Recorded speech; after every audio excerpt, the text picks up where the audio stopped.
day noodle. So, Soul Eater still it's still going strong. It's still really good, and it has dropped a lot of the fan service that I wasn't a fan of from the first few episodes. It's basically dropped that and just, you know, mainly focusing on the just the story, the world, I guess. I don't know if there's actually that much to the world, but just like the story and the, you know, it's expanding on the world as little, you know, slowly, as little as it does. So now I know that their whole mission with getting, like, you know, becoming a death scythe. You know, there are weapons and there are masters. The weapon's end goal, pretty much, their unanimous end goal is to become the weapon of Lord Death himself at this academy. And to do that, they have to devour 99 souls and 1 witch's soul, I'm pretty sure. But that is a lot harder than I actually initially thought. Because the introduction I had to a witch was that fucking stupid little cat that turned out not to actually be a witch. And witches are a fucking powerful bunch, apparently. Which I didn't expect whatsoever. And there also is, just to get into it, the main plot line right now is that there is a traitor, aka a witch, amongst the teachers. Not the teachers, but there's, like, there is a witch at the academy, which is really fun because we know, as the viewers, who it is. It is the school nurse that everybody loves, fucking Dr. Medusa. And her entire shtick is not actually to turn people into stone, it's to, what's her shtick again? She controls snakes, and she is like, I don't know, she can just control stuff, and she apparently has control over the demon sword, too. You know, the demon sword? I don't know if I mentioned the demon sword last time. But the demon sword is a fucking powerful weapon that is basically, I'm pretty sure that the demon sword and Ragnarok is the same thing. Pretty much just a very fucking deadly weapon, and from what I've seen right now,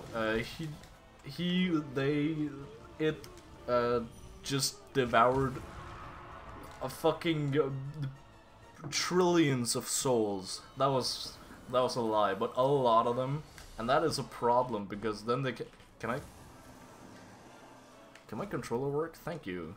That is a problem because then it can actually, you know, turn into one of these Kishin, which I always when I read it, I just remember the fucking Kushan Empire from Berserk. But you turn into a Kishin, apparently, when you eat a bunch of souls, and that is very frowned upon. I don't know why yet, if it's like you get turned into a monster type deal, or if it's just like it's immoral to do so, but you actually do get a bunch of fucking powers. There's beginning to be more of a gray zone here. Also with the, you know, the principal basically of this school, this, you know, little area of meisters and weapons. Our Lord Death himself, he's a bit of a gray area,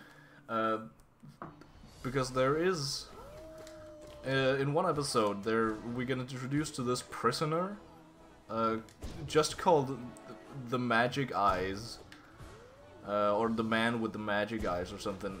And he gets out and he forgets his name and he just calls himself Free because he got freed from prison.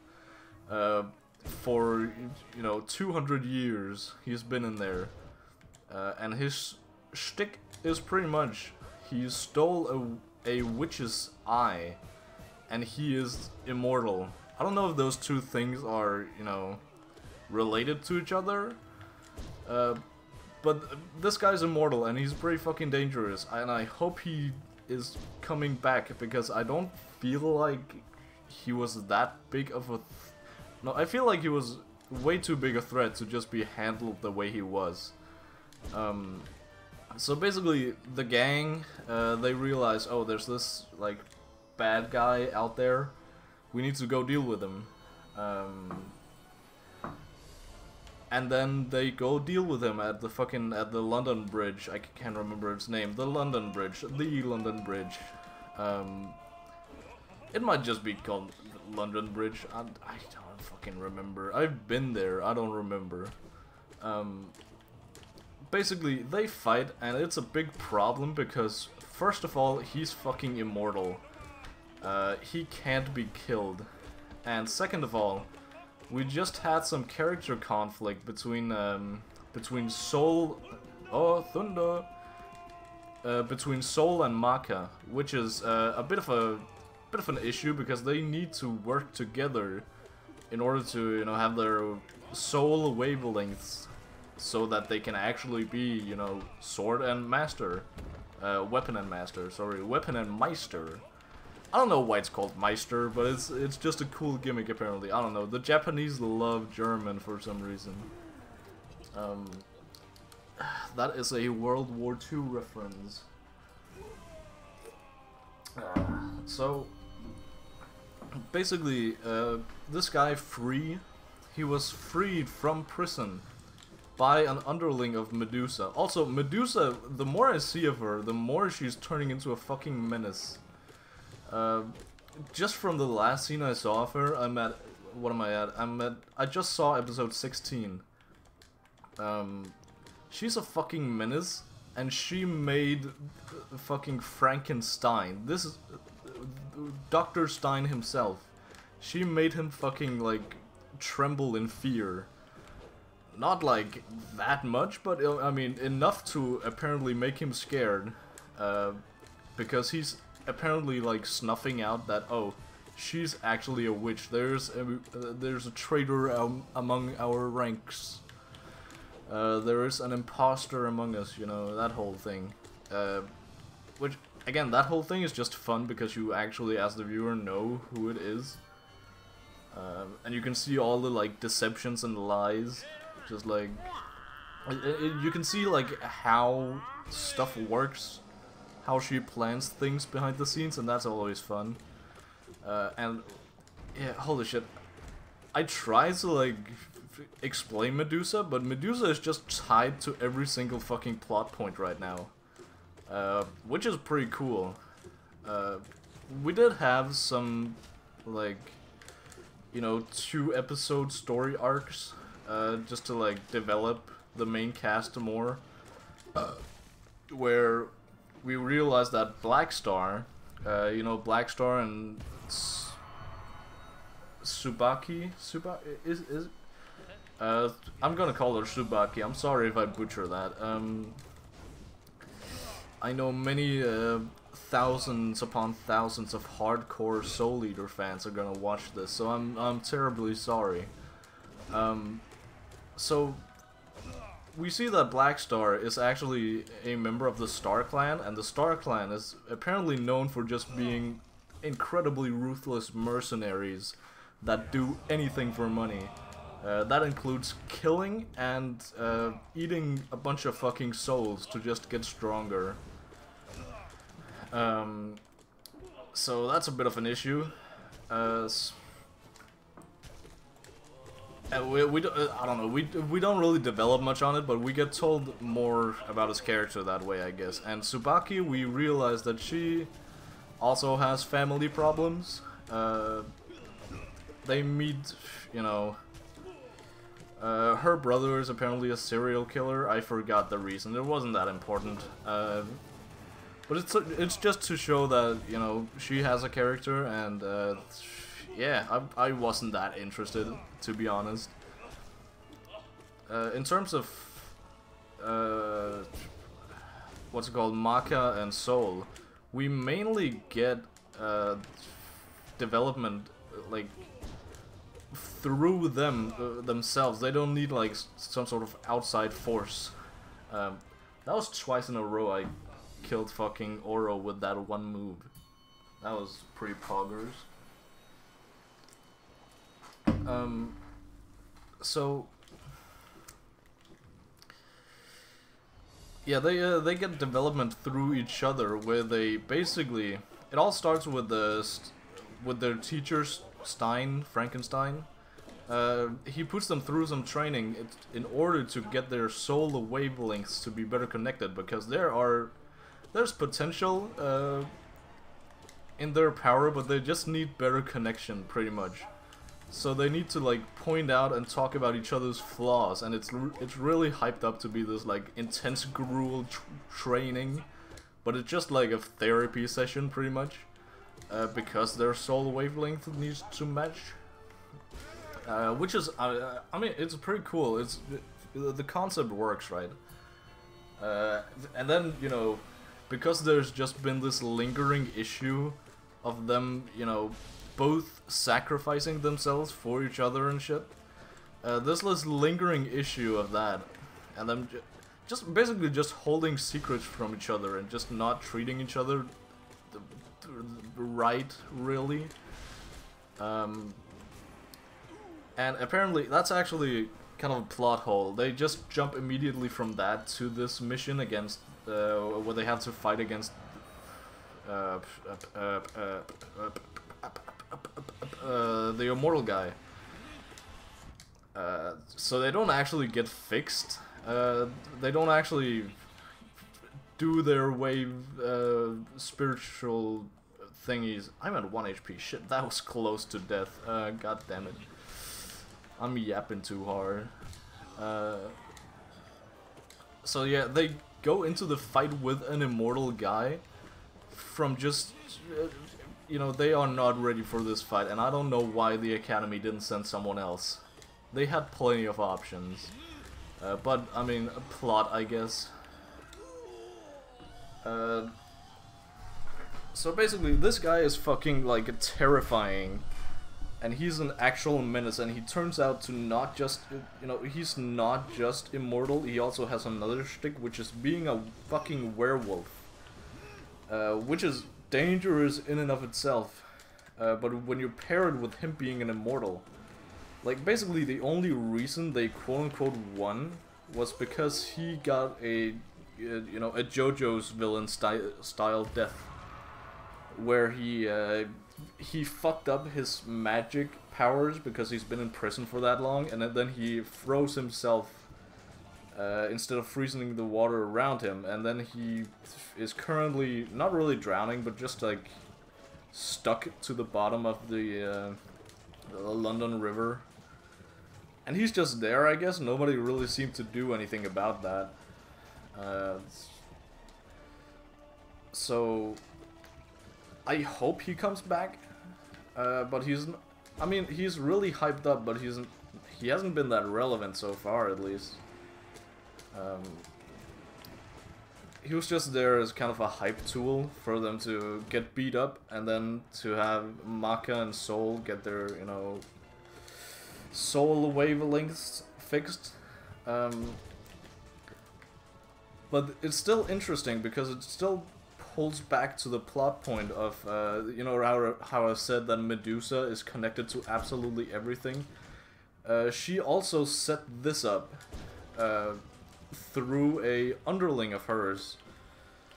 By the way, her underling is very much forced to be her underling because she's just been bribed, and if she doesn't do her bidding, she's gonna die. Her underling is gonna die.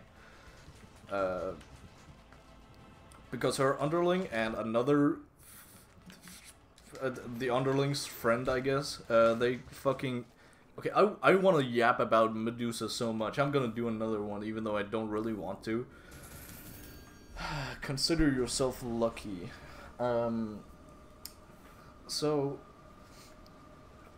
Medusa pulls up to this, like, witch gathering thingy, and she gets told that, no, you can't fucking do that, because it's way too dangerous, because you are You are a fucking mole at the academy. What prevents you from just double crossing us? And then Medusa shows off her powers and fucking dog walks them. But they don't realize they get dog walked. They just are set up to be dog walked later, when she places snakes inside them. And then when they come back to like assassinate her, in the academy grounds, by the way, she just fucking straight up pulls one of them, just rips them from the inside out, and makes the snake eat them in fucking pain, and says to the other one, that is now her current underling, that, oh, if you don't do my bidding, the same is gonna happen to you. And I remove one snake for each thing that you do for me, but I won't tell you how many snakes I put in you. And, you know, I mean, if I was in her situation, I would gladly accept that offer to not die on the spot. So, I don't know. I fucking love Medusa. Medusa is such a menace right now. She's also way more powerful than I initially thought, which that probably helps in her menacingness. So basically, she gets attacked in these, you know, in the academy grounds, and then she has to actually, you know, there's this whole thing about like concealing your aura in order to be like conceived as a human being, as a normal human. That's also why she was able to hide initially in the church down in Italy, where they didn't realize that Medusa was even there, or that anyone was even there, before she actively revealed herself.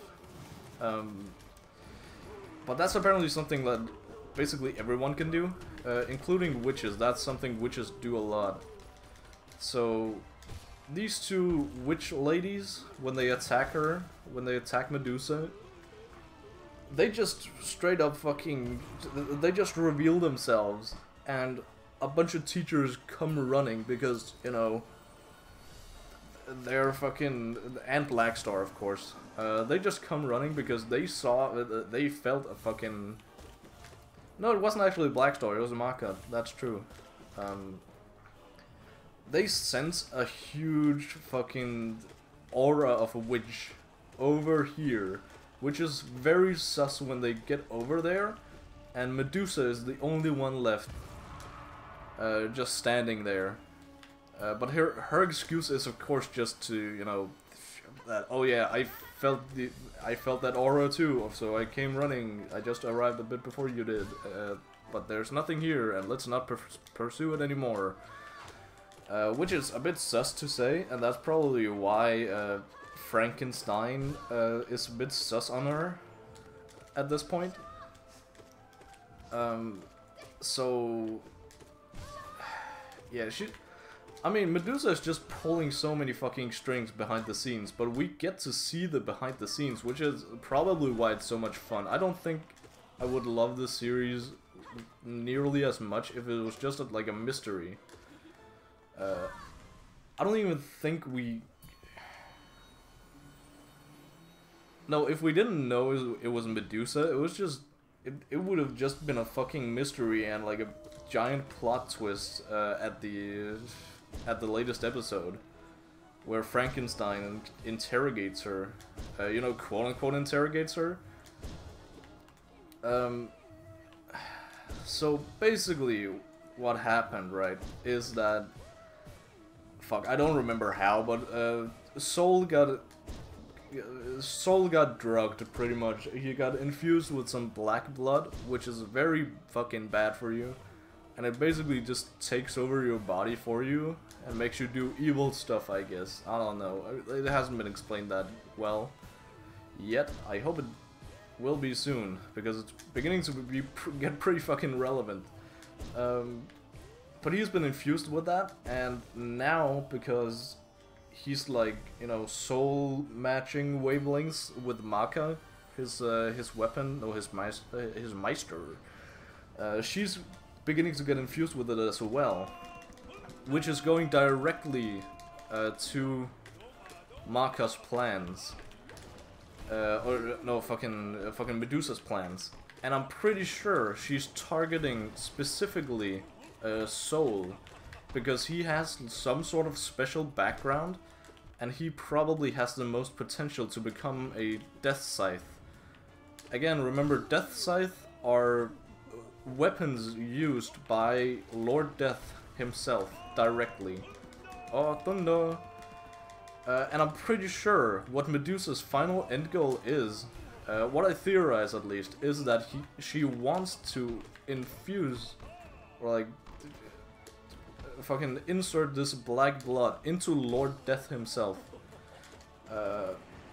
Because we've seen that happen just like right now with Maka in that fight with the immortal guy when they fused. So when eventually Soul becomes a Death Scythe, he gets infused as well. I assume Lord Death knows that some sort of scheme exists against him, because he knows that he has ops, right? He's like, it's beginning to reveal more and more about his character. The show is beginning to reveal more and more. Also, again, just that he's a fucking, he's a bit of a gray zone. I don't think I explained that back like fucking 20 minutes ago or something. But Lord Death has a lot of ops. Not just the witches, but also just like guys that can use magic, such as the free guy, the prisoner, the immortal prisoner. Because he's saying a bunch of like cryptic shit about like, oh, he shouldn't be allowed to you know, what's it called? Dictate. He's not supposed to dictate what's wrong or right. This one person alone decides what justice is. And that's cutting into some deep themes, and I like that, from like just talking about it in a vagueness perspective and not just lore dumping a bunch of shit on us.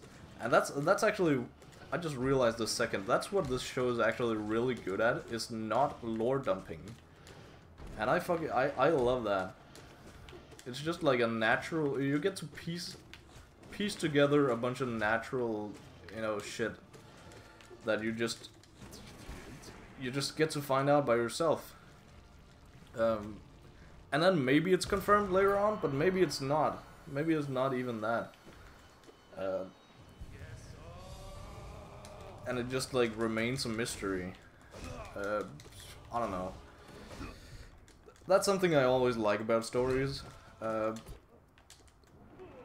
I mean, it's just about having faith that your questions will be answered somehow. So yeah, that's basically where we are right now. Is that Medusa is pretty much found out. She was directly confronted by Frankenstein after she gave Maka like a quote-unquote medicine for the black blood. AKA the medicine being just like, you know, further activation of the black blood. I don't know, there's also this like black blood lore of there being a little fucking devil that talks to you when you sleep and just like tempts you to become stronger or something. I don't know what his whole deal is, but I like him. He's a little fun guy. He's not fun at all, but he is a little fun guy, and I hope I get to see more of him. Holy shit! I just realized I didn't even mention Excalibur. So we get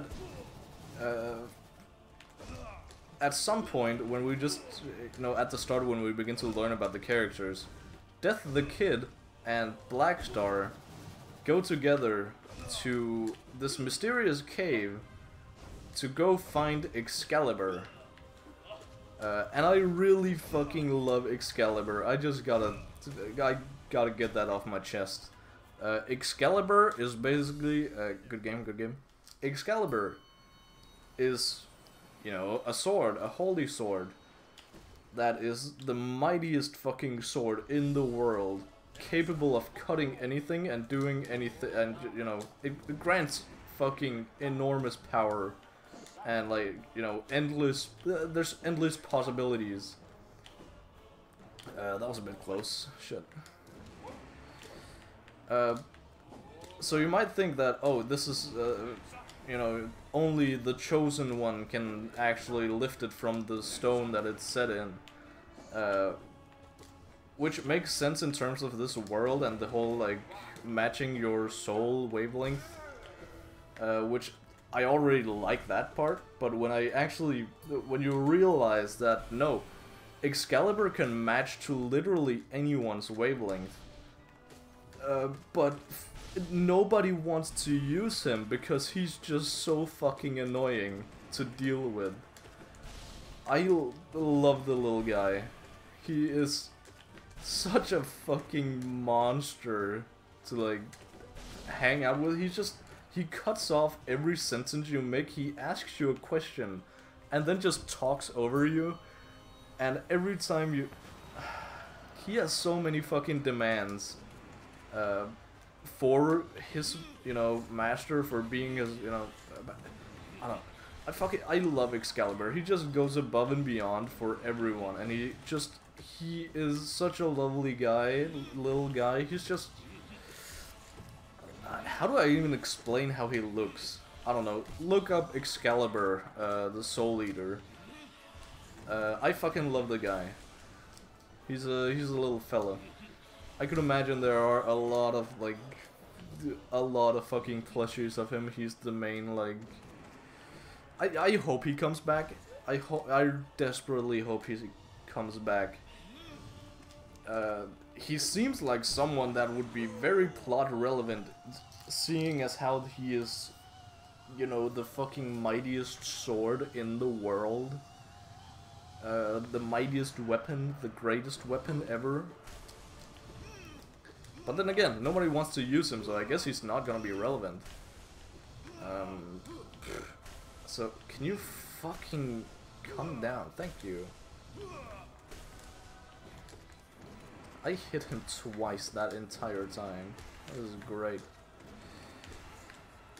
So, yeah, that's pretty much where we are at Soul Eater right now, and it's great. We just saw Medusa's underling go fucking bomb her house that was about to be infiltrated by Sid, aka, you know, the zombie guy I talked about before. The prelude to meeting Frankenstein. Shit, am I gonna die to a Blobbles? Please don't tell me I'm gonna die to a Blobbles again.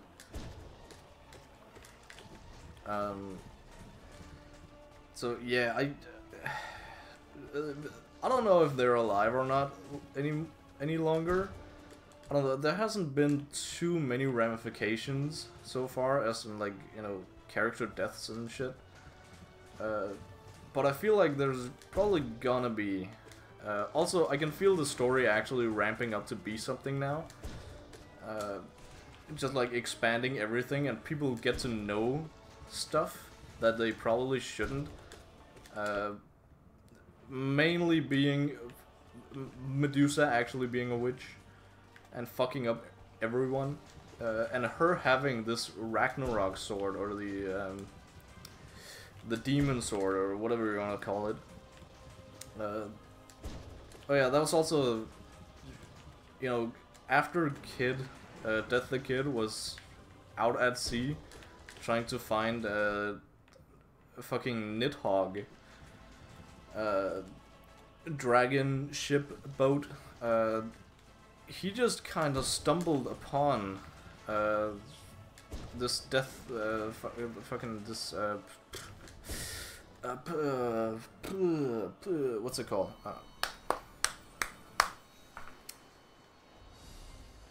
The demon sword. He stumbled upon the demon sword, and they had a whole, like, arc about. I say a whole arc. It's like 2 episodes. And then they beat him, and then they...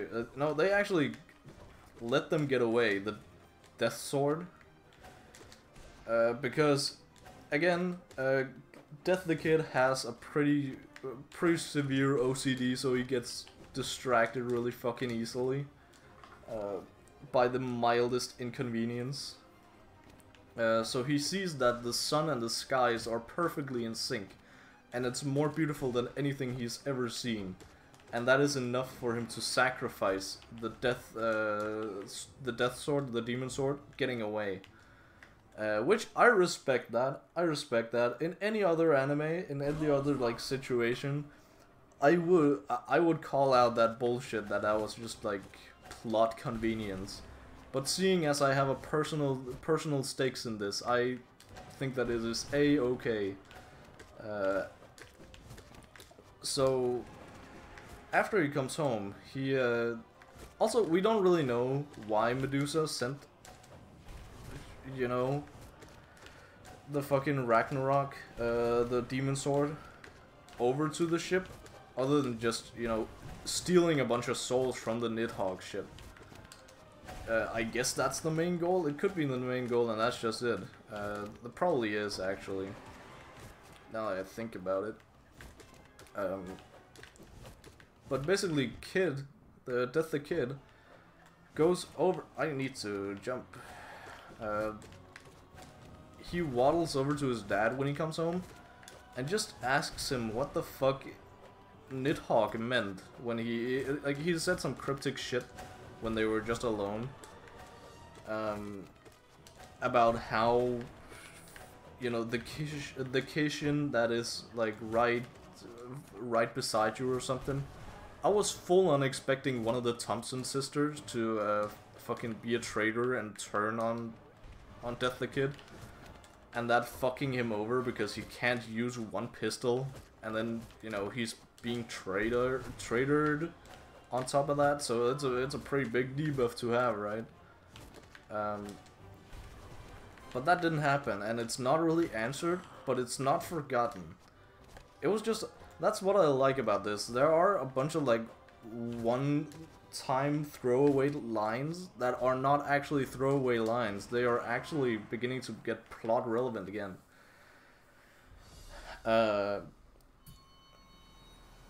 Also, for example, when,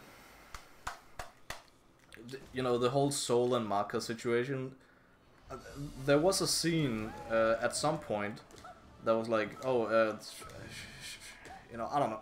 I can't remember the fucking scene, but basically showing that they actually fucking care about each other, right? And that was just shown casually in the show, but I took notice of it and was like, oh, this is like a key moment that's probably gonna just be glossed over, but it's just a nice background piece, I guess. But no, it's, you know, actively shown that specific little sentence when we have to think. You were in the corner for way too long, buddy. So we've shown that at exactly where, you know, it needs to be thrown back to. I don't know, it's just so perfect. Some of these moments.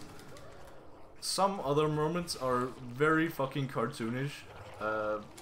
And that's something I don't know if I like, but it's just something I gotta live with if I want peak, I guess. I should probably heal instead of doing this. Yeah, let's go. Okay. Shit.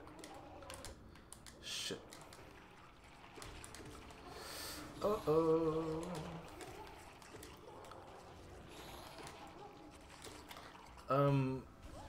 So basically we haven't gotten an answer. That's like the absolute latest thing that happened. So I don't know the answer to it, but we get the reveal that Lord of Death cannot actually leave his domain.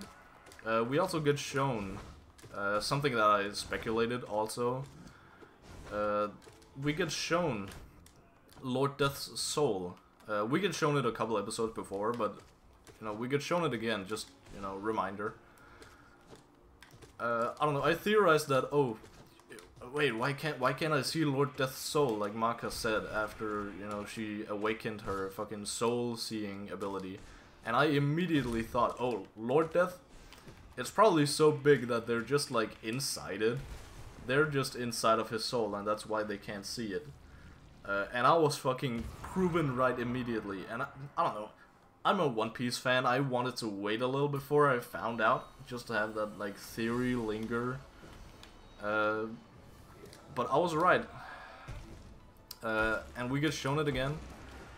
And we get told apparently that he can't actually leave his domain, which is, I mean, kind of weird. Is his domain just like his soul? Why can't you leave his soul? Is that like some sort of, you know, Jujutsu Kaisen Hunter x Hunter like binding vow or something?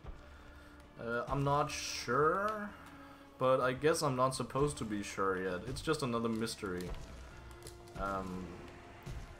Yeah, but main takeaway: it is much harder to become a death scythe than I initially thought. Which is, it makes it even more impressive that Maka's dad, you know, the guy that cheats on his wife and shit, that he actually became one. And I really wonder about that in general. We get shown like small tidbits of his past, and he has a fucking great character design.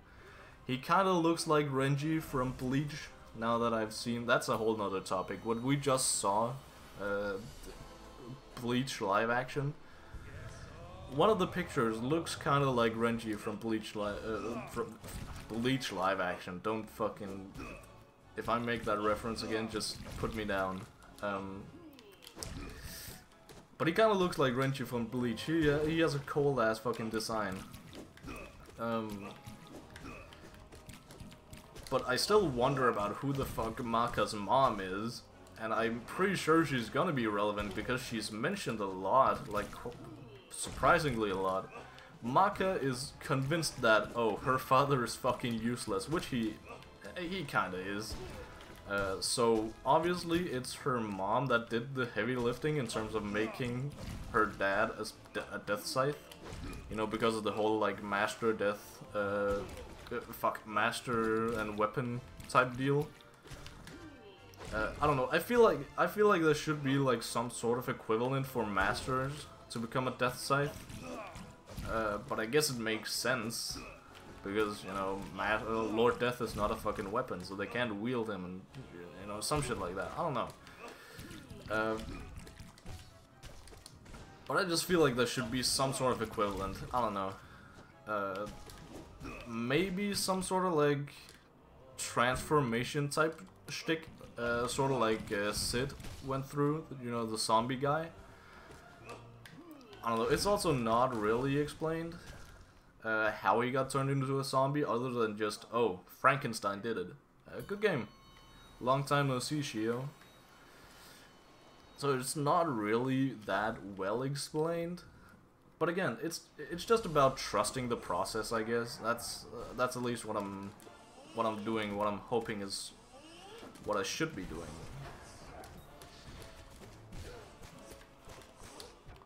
Oh shit.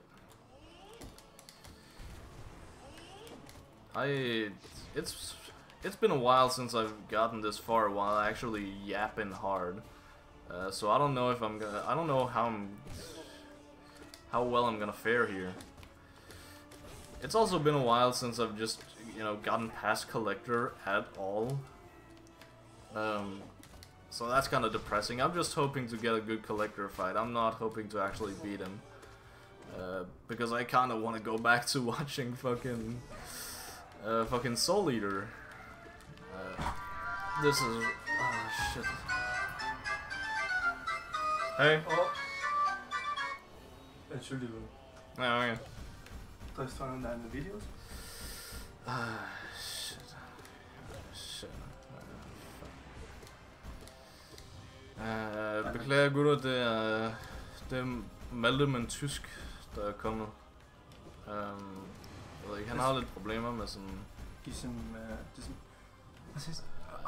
Han har bare lidt problemer med sådan generelt, med sådan... Eine Hollow Knight video. Han kan ikke sådan rigtig finde ud af sådan... Han er sådan lidt skizofren, jeg ved ikke helt. Han jabber bare nogle gange om nogle ting, og det er ikke sådan... Han siger aldrig sådan rigtig nogen ord rigtigt. Han tror bare, at han har sit eget sprog. Han kalder det for tysk.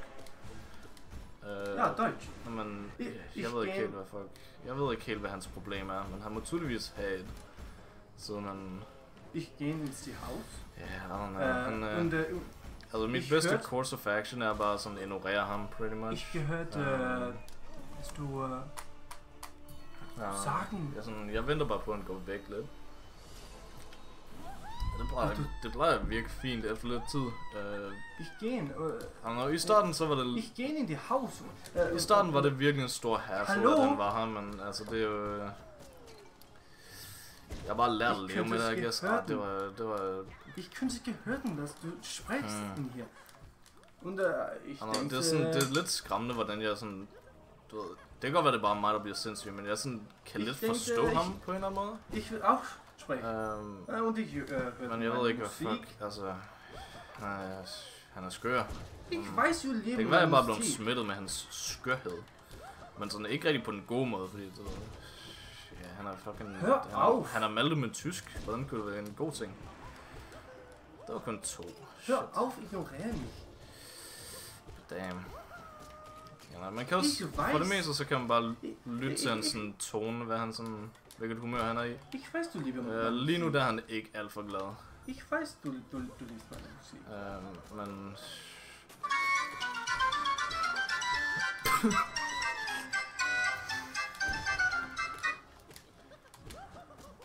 Han tror også, han er en komiker, men jeg ved ikke rigtig, hvor fuck det kommer fra.